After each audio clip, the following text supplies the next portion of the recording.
치수에 감염 물질들이 치아의 단단한 경조직을 뚫고 나오지 못하고 뿌리 쪽으로 퍼지게 됩니다. 뿌리 쪽으로 퍼지는 염증들이 점점 커져서 주변 잇몸뼈를 녹게 하고 결국 바깥쪽 잇몸뼈를 뚫고 나오면서 여드름 같은 고름 주머니를 형성하게 되는데요. 치수에 고름이 차면서 초기에는 극심한 통증을 동반하기도 합니다. 하지만 이런 고름 주머니가 어느 정도 커질 때쯤에는 만성적인 형태로 변하면서 통증이 오히려 많이 줄어들기 때문에 환자분들이 염증을 키워서 치과에 오시는 경우가 정말 많습니다. 네, 안녕하세요. 치과 알려주는 남자입니다. 여러분 혹시 잇몸에 여드름같이 뿔룩 튀어나온 것을 본 적이 있으신가요? 이 뾰족한 걸로 이 여드름을 터트리면 고름이 나오면서 심한 냄새가 나기도 하나요? 터트리면 일시적으로 통증이 가라앉기도 하지만 다시 고름이 차오르는 증상을 반복적으로 겪고 계시진 않나요? 만약 이런 증상을 겪고 계시거나 의심이 된다면 지금 빨리 치과에 가셔야 합니다. 생각보다 염증이 심하게 진행되고 있을 수 있기 때문입니다. 오늘은 잇몸 안쪽에 고름 주머니가 생기는 원인과 치료 방법에 대해서 알려드리려고 합니다.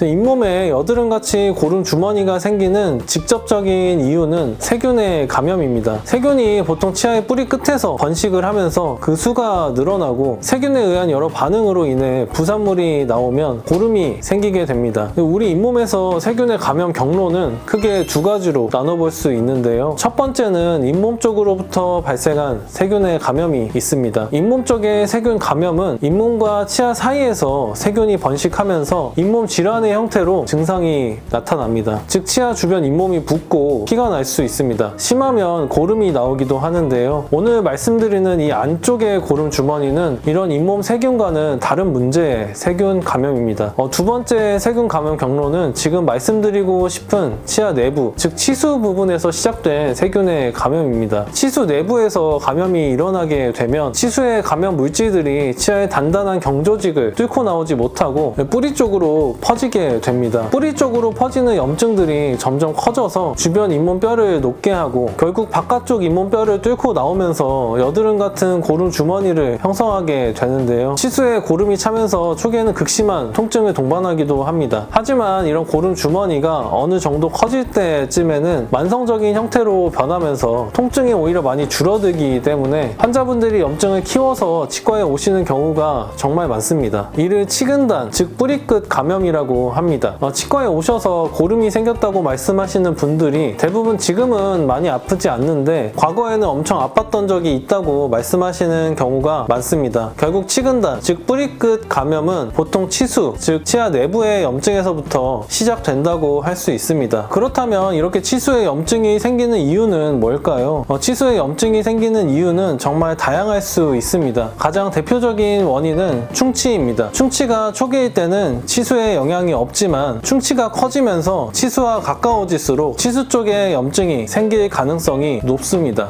치과에서 충치 치료를 하기 위해 치수와 근접한 부분의 충치를 제거하고 치료를 하면 종종 치료 후에 통증이 지속되거나 시린 느낌이 계속 나타나는 경우에는 충치 치료 후에 치수 쪽에 염증이 시작됐을 가능성이 있습니다. 보통 시간이 지나면서 증상이 괜찮아지면 가역성, 즉 다시 돌아올 수 있는 치수염으로 그냥 넘어가는 경우도 많지만 시간이 지나도 증상이 지속되고 심해진다면 비가역성 치수염으로 다시 돌아갈 수 없는 치수에 염증이 생겼다고 판단을 합니다. 충치뿐 아니라 치아가 깨지거나 금이 가는 경우 또는 알 수 없는 이유로도 치수에는 염증이 생기기도 합니다. 과거에 염증이 있어서 신경치료를 받았던 치아들도 염증이 재발해서 치수 및 치근단에 염증이 생기는 경우도 많습니다.